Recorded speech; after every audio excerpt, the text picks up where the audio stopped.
অধিক চার্জ থাকে তখন নির্দিষ্ট চার্জের উপর কার্যকর মোট বল হবে প্রতিটি চার্জের দ্বারা আলাদাভাবে যে বলের সৃষ্টি হয়, আকর্ষণ বল বা বিকর্ষণ বলের সৃষ্টি হয় তাদের ভেক্টর সমষ্টি। ভেক্টর বললে তো চিহ্ন সহ, আকর্ষণ বিকর্ষণ তার বলা লাগে না। ভেক্টর সমষ্টি মানে আকর্ষণ বল অথবা বিকর্ষণ বলের যোগফল, দিক সহ আর কি। অঙ্ক করতে লাগবে এটা, এই থিমটা লাগবে, এই ধারণাটা লাগবে। কোন চার্জের উপর মোট বল সমান ওই চার্জের উপর অনেকগুলো চার্জ দ্বারা সৃষ্ট বলের ভেক্টর যোগফলের সমান। হলো? Yes, miss. কোনো অসুবিধা আছে এটা বুঝতে? No, miss.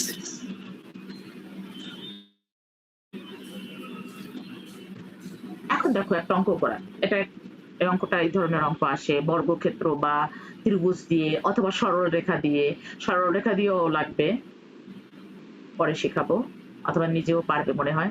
দেখো এটা কেমন ত্রিভুজ? সমবাহু ত্রিভুজ। যেহেতু সবগুলো বাহু 2 মিটার, সমবাহু ত্রিভুজের এক একটা কোণ কত ডিগ্রি? 60 ডিগ্রি। হ্যাঁ, এটা লেখা থাকবে না কিন্তু তোমার জানতে হবে। সমবাহু ত্রিভুজের এক একটা কোণ 60 ডিগ্রি। সবসময় যে সমবাহু ত্রিভুজ দিয়েই আসবে তা না, সমদ্বিবাহু ত্রিভুজ দিয়ে আসতে পারে, অথবা 3টা বাহুই অসমান তখন বাহুগুলোর মান দেওয়া থাকবে, সেভাবে আসতে পারে, সেটা বিষয় না। আচ্ছা, এটা আগে শিখি আমরা। তাহলে এ বি সি ত্রিভুজের এ বিন্দুতে আধান কত? +2 মাইক্রোকুলম। বি বিন্দুতে? +2 মাইক্রোকুলম।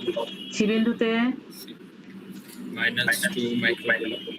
এখন এই যে মনে করো এ বিন্দুতে তুমি যদি বল বের করতে চাও, এই +2 মাইক্রোকুলমের উপর বল বের করতে চাও, তাহলে এই +2 মাইক্রোকুলম এ বিন্দুতে যে আধান আছে সেটা কি এই বি বিন্দুর আধানও বল প্রয়োগ করবে, আবার সি বিন্দুর আধানও কি বল প্রয়োগ করবে? তাহলে এইটার উপর টোটাল আধান হবে কি এই বি বিন্দুর বল, এই এ বিন্দুর আধানের উপর টোটাল বল হবে এই বি বিন্দুর জন্য সৃষ্ট বল যোগ সি বিন্দুর জন্য সৃষ্ট বল, তাই না? Yes, miss. ওকে, গুড। এখন দেখো বি বিন্দুতে পজিটিভ চার্জ আর এ বিন্দুতেও কি চার্জ? Positive charge. তাহলে বলের দিক কোন দিকে হবে, বাইরের দিকে না ভিতরের দিকে? কাছে টাকবে না দূরে ঠেলে দিবে? দূরে ঠেলে দিবে।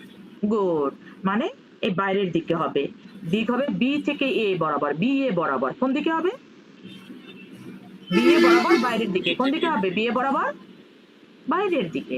আর সি বিন্দুতে মাইনাস আর এ বিন্দুতে প্লাস, কি হবে? কোন দিকে হবে? এ থেকে সি এর দিকে।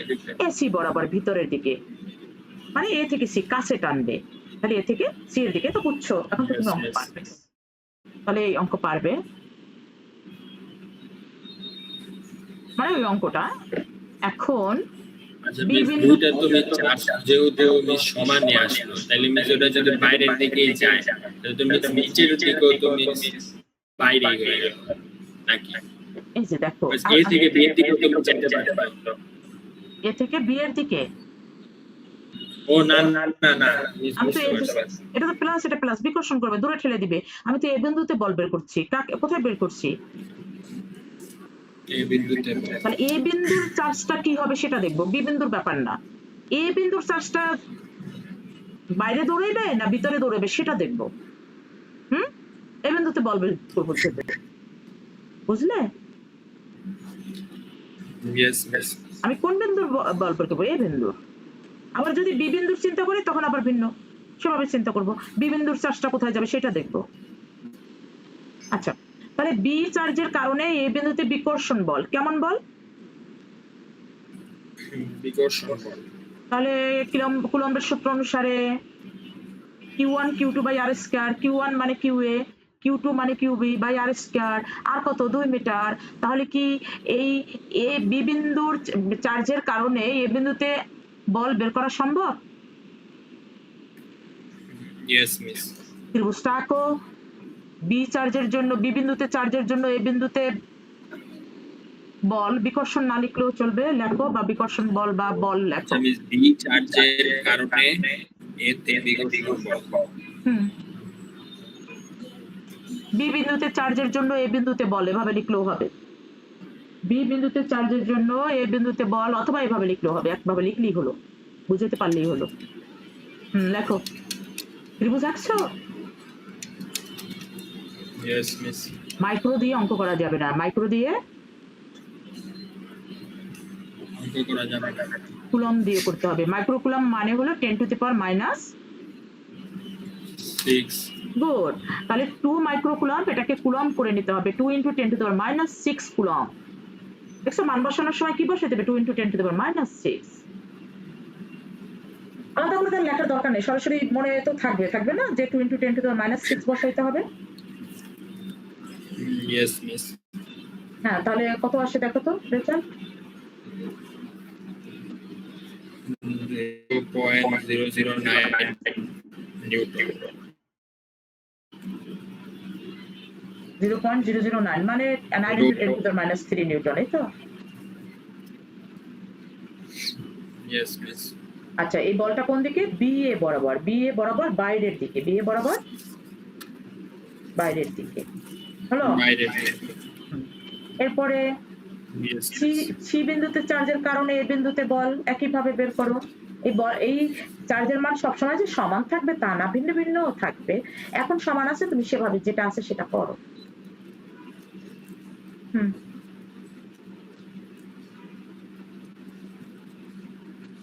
করেছো? কিউসি কি মিস ক্লাসই ধরবো তাই না? প্রাবল্য বের করার সময় মাইনাস আমরা বসাবো না, কারণ এই মাইনাস, এই দিক বলি, তার মধ্যে তো মাইনাসের জন্যই তো দিকের ব্যাপারটা আসে, দিকের মধ্যেই মাইনাস লুকানো আছে। আলাদা করে আর প্রাবল্যের অঙ্কের সময়, বলের অঙ্কের সময় মাইনাস আর বসাবো না, কারণ যেহেতু আমি দিক বলে দিচ্ছি, দিকের মধ্যে তো মাইনাস লুকানো আছে। মাইনাস বা প্লাসের কারণ চার্জের জন্যই তো দিক চেঞ্জ হয়ে যাচ্ছে। সুতরাং আমি যেহেতু দিক কথাটা লিখি, সুতরাং সেখানে মাইনাস বা প্লাস সে ব্যাপারটা চলে আসে। আলাদা করে মান বসানোর সময় মাইনাস বসাইতে হবে না। কখন? বল এবং প্রাবল্যের অঙ্কে। কখন? বল আর প্রাবল্যের অঙ্ক। প্রাবল্য এখন আসে নাই, পরে করাবো, কিন্তু বিভবের অঙ্কে আবার বসাইতে হবে, সেটাও আমরা পরে। এখন মাইনাস বসাবে না, সোজা কথা, বসাবে না। করেছো? কত আসে? আগেরটাই আসবে। একই। হ্যাঁ, মান যেহেতু সেম আসবে তো একটাই। তাহলে দিক লেখো, দিক লিখতে হবে, এই অঙ্কে দিক লিখতেই হবে, প্রাবল্য এবং বলের অঙ্কে দিক লিখতে হবে। লিখেছ? হ্যাঁ। এখন এইটা হবে এরকম বাইরের দিকে না, তাই তো?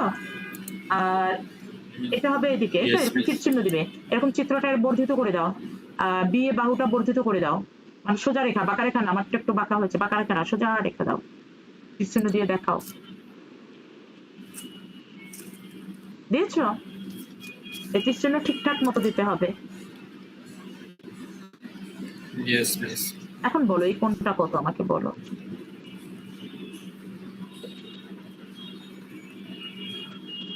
এই কোনটার মান কত? এই কোনটার মান কত? গুড। এই বহিস্থ কোণ মানে হলো এই ভিতরের কোণ, বিপরীত যে দুটো অন্তস্থ কোণ তার সমষ্টির সমান, আমরা জানি না? Yes, miss. তাহলে এই নিচের 60 ডিগ্রি, এই 60 ডিগ্রি, মানে 120 ডিগ্রি। আচ্ছা, তাহলে এই বল একটা ভেক্টর রাশি, তাহলে এই দুইটা বল, এর মধ্যবর্তী কোণ আলফা 120 ডিগ্রি, তাহলে ভেক্টরের যে সূত্র আছে সেই সূত্র দিয়ে কি ভেক্টর সমষ্টি বের করা যাবে? Yes, সরাসরি miss. যোগ করলে তো আর হবে না, সরাসরি যোগ করলে কি হবে, যেহেতু ভেক্টর সমষ্টি, সুতরাং সরাসরি যোগ করলে আমরা লব্ধি বের করতে পারবো না। লব্ধি নির্ণয়ের যে ভেক্টরের সূত্র আছে, এই সূত্রটা সব জায়গায় লাগে, মুখস্থ করতে হবে। তাহলে বল F1 আর F2 মধ্যবর্তী কোণ 120 ডিগ্রি, তাহলে লব্ধি বল √F1 square plus F2 square plus 2F1 F2 cos 120 degree. নিশ্চয়ই তোমাকে বলতে হবে না, বলতে হবে ভাঙাইয়া? No, miss. ওই যে r সমান √P square plus Q square plus 2PQ cos alpha, alpha 120 degree, সেই অনুসারে এটা লেখা যায়। F1 ও F2 আর আলফা 120, সেই অনুসারে লেখা যাবে, লব্ধির সূত্র থেকে লেখা যাবে না? Yes, miss. তাহলে কত আসে লব্ধি বল, দেখো নিজে নিজে করো মান বসিয়ে। সব মান বসাও, F1 এর মান বসাও, F2 এর মান বসাও, অথবা এভাবেও করতে পারো ছোট করে ইচ্ছা, অথবা সরাসরি বসাইয়াও করতে পারো। যেভাবে তোমার ভালো হয় তুমি সেভাবে করো। এই যে আলফা 120 ডিগ্রি, এটা কি যে কোনো অঙ্কে কিন্তু এই সেন্সটা তোমার লাগবে, আলফা জানা লাগবে। কত আসে? এটা কি মিস মানে আগে মিস যে দিকটা মিস বের করার পর এর মধ্যবর্তী যে মিস কোনটা হবে ওটা? হ্যাঁ এটা হ্যাঁ, এই আলফা, এই যে এই F1 আর F2 এর মধ্যবর্তী কোণ যদি আলফা না জানি তাহলে কি লব্ধি বের করা যাবে? No miss. তাহলে এই আলফাটা কি হবে? সবসময় তো আর এক হবে না, মানে বুঝে শুনে তোমাকে এই আলফাটা মধ্যবর্তী কোণটা জানতে হবে।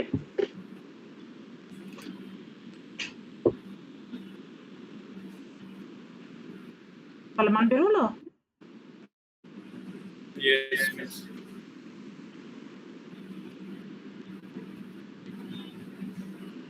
এখন যদি দিক নির্ণয় করতে বলে তাহলে কিভাবে করবে জানো? Tan theta. এটা তো মান বের করছো, যদি দিক বের করতে বলে তাহলে কি করবে? ট্যান থিটা সমান লব্ধির দিক আছে না, ইয়েস মিস। লব্ধির দিক বের করার জন্য কি করবে? ট্যান থিটা সমান ওই যে q sine alpha divided by p plus q cos alpha. লব্ধির দিক নির্ণয় মনে আছে? Yes miss. সেইভাবে আমাদের করতে হবে। হ্যাঁ, তাহলে যদি উপরে কোনটা হবে? তুমি যদি লব্ধি যদি F1 এর সাথে থিটা কোণ তৈরি করে চিন্তা করো তাহলে F1 মানে পি, আর যদি চিন্তা করো F2 এর সাথে থিটা কোণ তৈরি করছে তাহলে পি মানে F2, ওই অনুসারে বসাবা। এই তুমি লব্ধি যে থিটা কোণ তৈরি করে সেটা F1 এর সাথে করে নাকি F2 এর সাথে করে, তুমি কোনটার সাথে ধরছো সেটার উপর নির্ভর করে সূত্র হবে। বুঝছো তুমি? tan থিটা সমান q sin alpha divided by p plus q cos alpha. তাহলে এখানে p এর সাথে থিটা কোণ তৈরি করছে না লব্ধি? F1 sin alpha by F2 plus F1 cos alpha। f2 plus f1 cos alpha যদি দাও তার মানে থিটা কোণ তৈরি হয়েছে f2 এর সাথে। কার সাথে? F2 এর সাথে। আর যদি লেখো f2 sin alpha divided by f1 plus f2 cos alpha, তখন থিটা কোণটা তৈরি হয়েছে কার সাথে? F1 এর সাথে। ক্লিয়ার? Yes miss. আমি বুঝবো কিভাবে মানে তুমি লিখে দেবা ধরি লব্ধি ও f1 এর মধ্যবর্তী কোণ থিটা, অথবা লিখবা লব্ধি ও f2 এর মধ্যবর্তী কোণ থিটা। দিক বোঝানোর একবার জন্য মিস আলফা আরে ধরলাম। আলফাটা হলো দুইটা বলের মধ্যবর্তী কোণ আলফা, আর লব্ধির দিক কি আলফা দ্বারা লেখে না থিটা দ্বারা লেখে? ভেক্টরে চলে যাও, এই দুইটা মিলে একটা লব্ধি হবে না? এই যে F1 আর F2 এটা দুইটা মিলে মাঝখান থেকে কোনো এক জায়গায় লব্ধি হবে না? দুইটা মিলে লব্ধি হবে না? হ্যাঁ। সেই লব্ধিটা এই লব্ধির দিক আমি কোন চিন্তা করতে পারি, এটার সাথেও কোন চিন্তা করতে পারি,